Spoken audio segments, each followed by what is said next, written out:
freaking first cut. Golly. What's going on, YouTube? Round one in the books at the FedEx St. Jude Championship, and maybe some unlikely names at the top of the board. We'll talk about that, look at the live odds, and much more. Hit the like button. Make sure you're subscribed. We're starting right now. Welcome to the First Cut Podcast. I'm Rick Gaiman. That right there. Kyle Porter, KP. That looks like a fresh haircut. It is. Feels great. Looks good. I love getting haircuts. Yeah. I read one time that Jimmy Kimmel got a haircut every day, which I think is a little bit odd. No, that makes sense. Does it? If you're on television every single day, you want to look exactly the same every single day. So your hair, I can't imagine it grows much, but grows every day. He ensures, I mean, I'm sure it's not like a lot's coming off if you're getting your hair cut every 24 hours, but he's ensuring the same exact look routinely. I think the concept makes sense. I just don't understand how you're able to physically cut off. Yeah. Like it almost feels like you would take too much, and by the end of the week it would be shorter than it was on Monday. Yes, his barber's running a great scam on this one. Just pay me every time. I don't think, okay, so I'll tell you what, when I go to get my haircut, I don't always trim like the top. So yeah. I basically just, for the most part, get it cleaned up around the sides every single time. I think that's what he's doing. Yeah, I think that's probably right. That's the best part anyway, right? Sometimes, so like usually at our house, my wife cuts everybody's hair because we have like 80 people in our house and we can't afford to do it, I envision like the opening scene from Home Alone where all the kids are running around eating pizza. Like I've envisioned that. Yeah. There's some days it's like that. But the last couple of times I've gone to get it cut, and it's like if you get the right person, I can't believe we're talking about this, but if you get the right person, it's such a great experience. I've had two women the last two times that have just been fabulous. Like they've just been great haircutters, and it's a delightful experience. I enjoy it. We'll move on in just a second, but do you like to chat while you're getting your haircut? Because I could do without the chat. No, I don't want to chat. I want to contemplate. I want to think about the future of the PGA Tour. I want to watch the Little League World Series, or whatever, the regionals.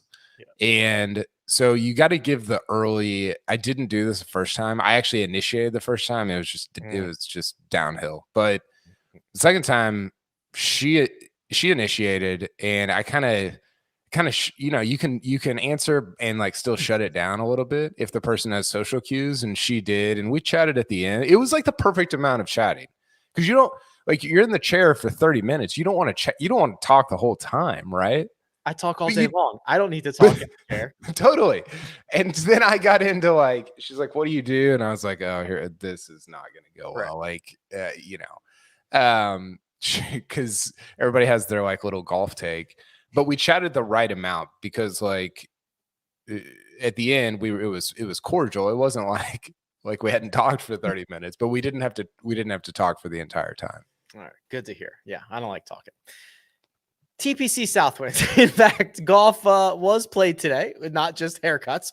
And this golf course, KP, before we get into the leaderboard, didn't have much bite, which is a little bit disappointing, because what we saw kind of on Monday and earlier in the week, this thing was going to be fiery, and they were like down 5 inches of rain in June and July. It was going to be firm. It was going to be fast. And then the biblical rains came, and now everybody's going nuts. Yeah. If you shot 2 over, that was a nightmare. Yes. Basically, you're T103 right now if you're 2 over. And to me, like you were saying earlier in the week, 2 over would have been like, yeah, you're not like, that's fine. Good, decent score. And it just, I mean, par was, what was field average? 68.6, 1.4 under par. Yeah.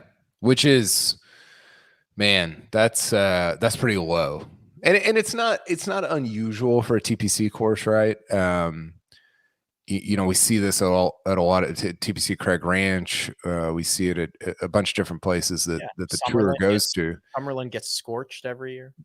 But it's fun when it is fun when courses can.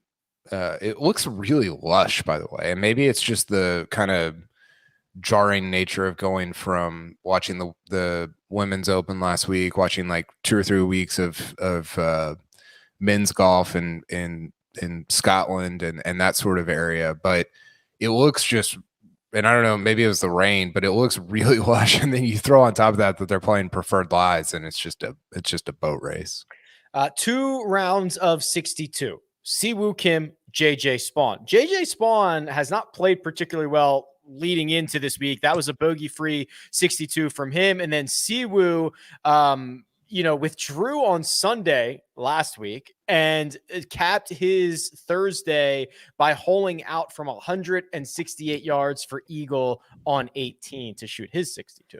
Yeah, 28 on the back from Siwoo. They both they did it a little differently, but the thing they had in common, Rick, was I think they were first and second or first and third in iron play. And we say it pretty much every podcast. You have to hit the ball really well. And I think especially at, this is a little bit of a dart throwing contest. And so if you're hitting it great today, you're going to score. And both of those guys did. I was thinking about this. Could you have come up with a more random duo at the top of the field? No, they do. They are opposite players, right? There's nothing in common. Sahith just closed out a 63, by the way. So he's up there as well. It was like Siwoo and JJ Spawn. You're just like, I don't, Siwoo's resume is obviously really good. I looked this up. JJ Spawn's he's never finished better than 62 in the FedEx Cup. And right now he's projected second or third or whatever. And he's got a legit opportunity to get to Eastlake, given where he's sort of sitting. I know it's just been one round, but he came in like 25th or 26th. So pretty kind of a lot at stake for somebody like that over the next 3 weeks. Yeah, for sure. If you can guarantee your spot into Eastlake, you're talking about we talked about this earlier in the week, the guaranteed money, all the perks that come with that. Sahith Tagala shot that 63. He's in. The chase pack of 6 under is JT Poston, KH Lee, and the hottest golfer on the planet, Tony Big Tone, just refuses to stop shooting 64s.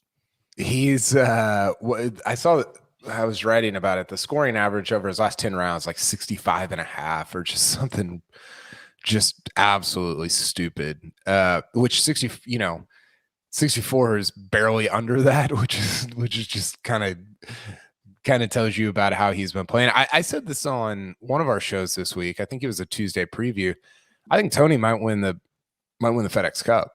He was kind of in it last year. I think he started Eastlake 7 under or 8 under, or because he won the first playoff event.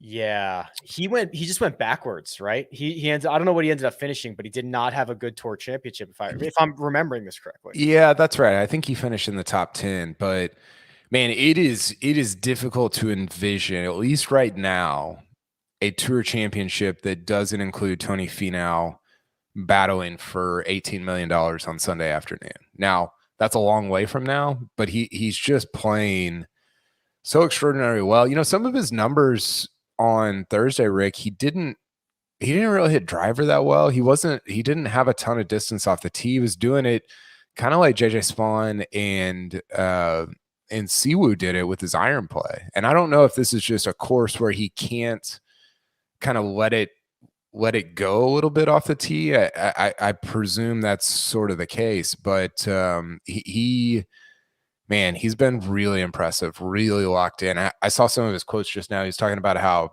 he took Wyndham off, but he played every day because he wanted to be really sharp for this week. And you could argue he's the best player in the world right now, which is pretty cool for Tony Finau going into the next 11 rounds of the playoffs. Really good time to be hot, and this has been going on for like 3 months for Tony Finau. Let's hit the notables real quick. Ricky Fowler started the week at 125, shot a 5 under 65, currently projected at 79. So that would not yet be enough to punch his ticket to Wilmington next week, but this is the start you need. Maybe you can roll things over. He's got a new voice on the bag.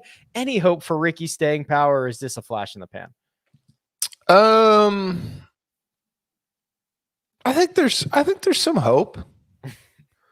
He talked. I read his transcript and I didn't see a ton of him. He was this morning, right?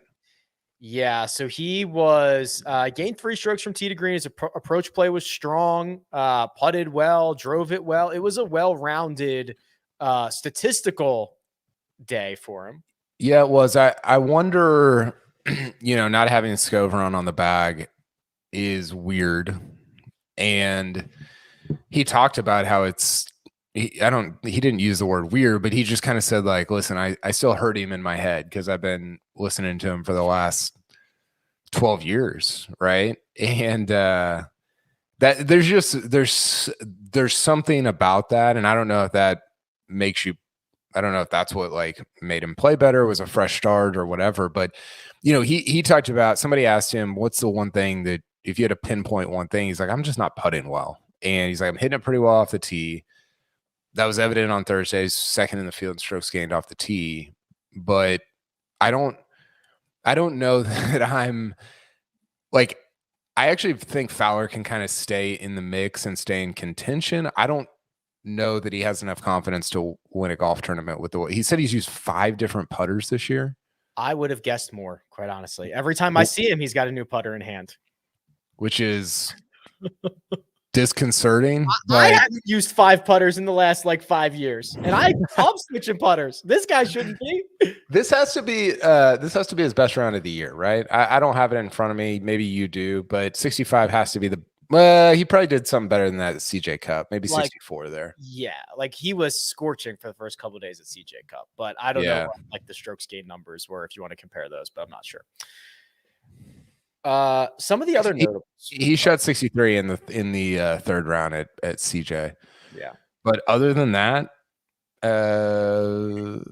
this is it. It's been a lot of scores in the 70s, a few 68s, a 66, a lot of 71s, a lot of 77s, a lot of 73s. And good for him. I hope he makes it. It's been a bummer that he's just had such a, at least for him, bad to mediocre at best last 2 years.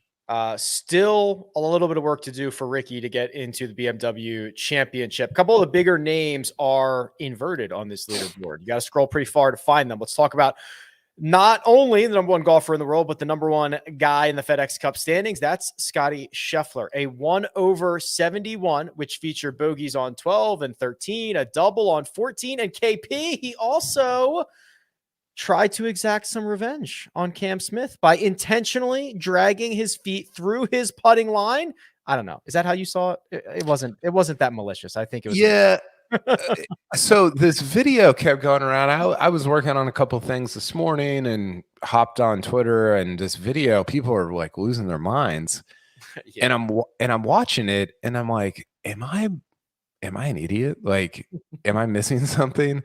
And I think the thing, and it's all over Twitter if people want to go check it out. I think the thing that I guess people were freaking out about is that he walked in front of Cam Smith while he was squatted down to putt, and but he didn't step in his line, right? Like there was no. I agree.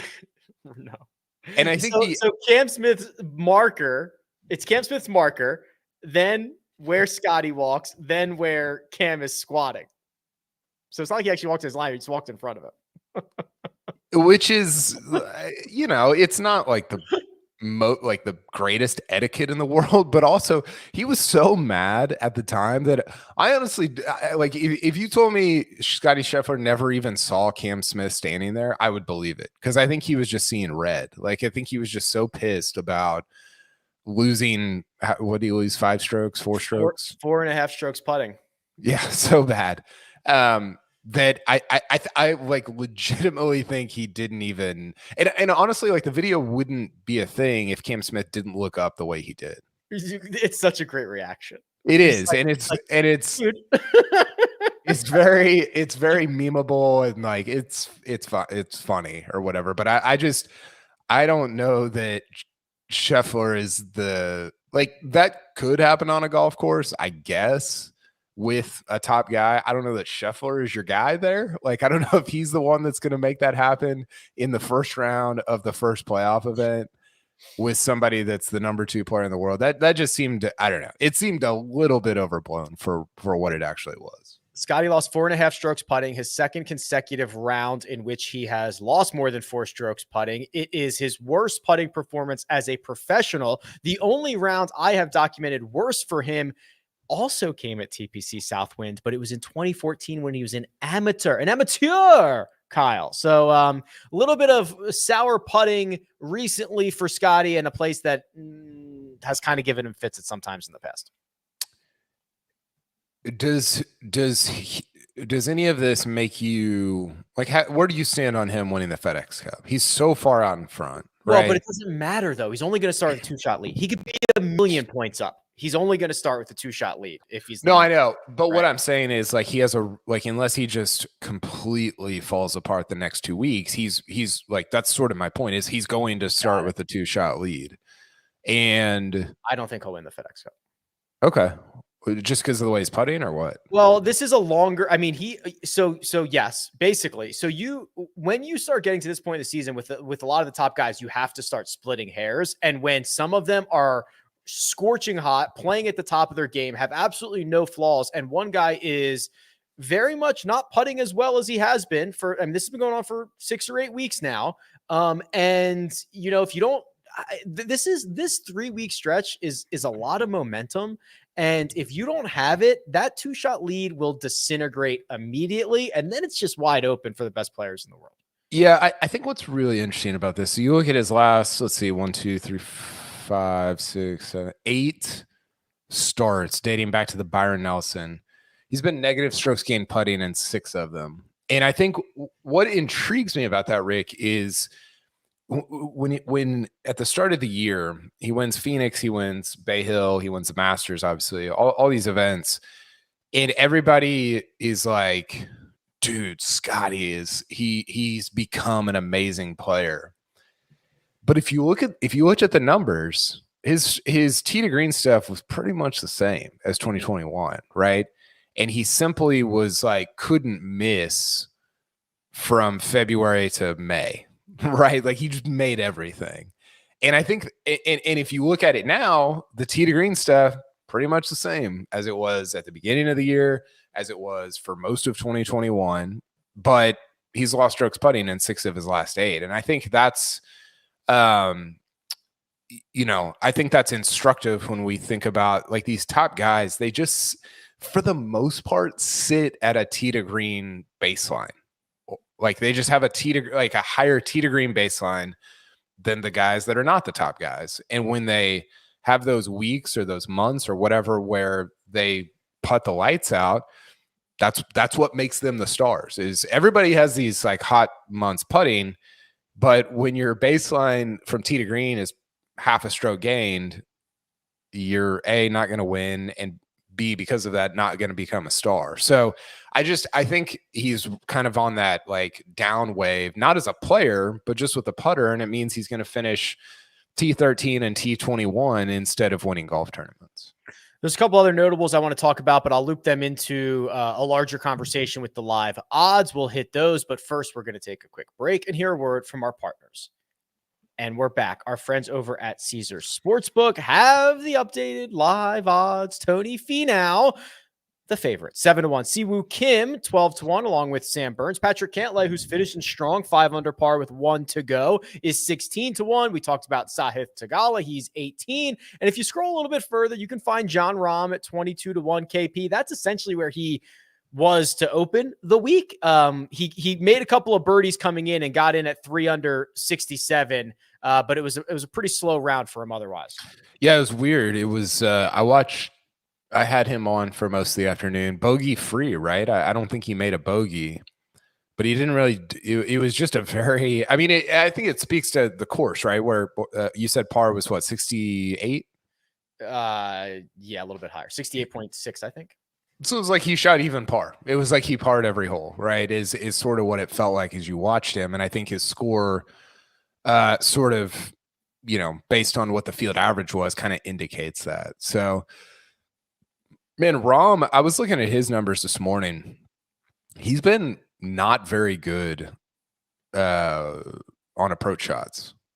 Right.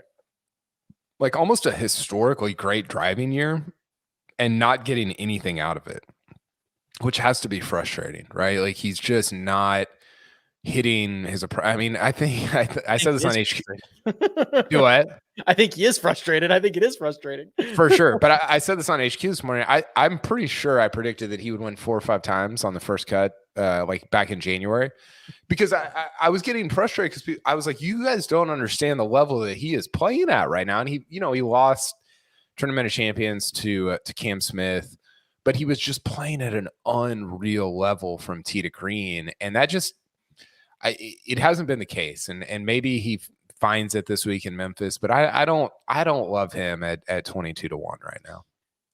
Terrell Hatton at 25-1, 3 shots off the lead, trending in the right direction coming in. That's my favorite click right now. Okay. 20, what is he at? 25? 5. So he's at 5 under, which Sam Burns is also at 5 under. Sam Burns is 12-1.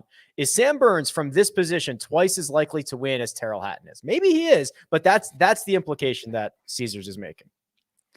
I mean, what do you value on this course with the way it's playing right now? Is it because they're different players, right? Like Burns is drive and putt, and Terrell Hatton's one of the better iron players in the world.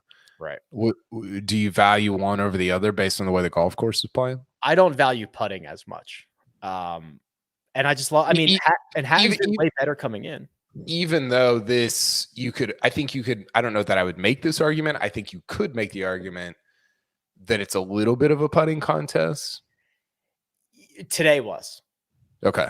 I hope it does not continue. And even the PM wave played harder. So I'm hoping we don't get like the absolute birdie fest TrackMan competition for the rest of the week. Yeah, but to answer your question, like I don't think Sam Burns is twice as likely to win as Terrell Hatton. Although I will say Sam Burns is, I've said this 15 times this year, the most underrated American 25-year-old sort of star of the last 20 years. I mean, nobody ever talks about him. Yeah. He's like built for the modern game.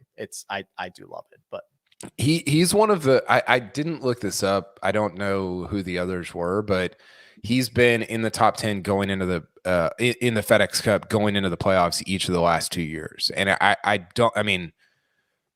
don't think Rory probably, Xander maybe, JT, but there hasn't been a ton of those guys. And he's been super consistent on the PGA Tour and doesn't really get talked about or doesn't get a lot of accolades for it.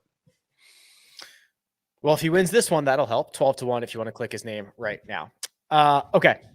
Round by round recaps coming the rest of the way. Rounds 2, rounds 3, rounds 4. That's how it works on the PGA Tour and on the First Cut pod. But for now, big thanks to producer Troy. Does all the hard work behind the scenes. That right there. It's Kyle Porter. You can find him on Twitter at Kyle Porter CBS. And you can find me at Rick Run Good. This has been the First Cut. We'll catch you next time.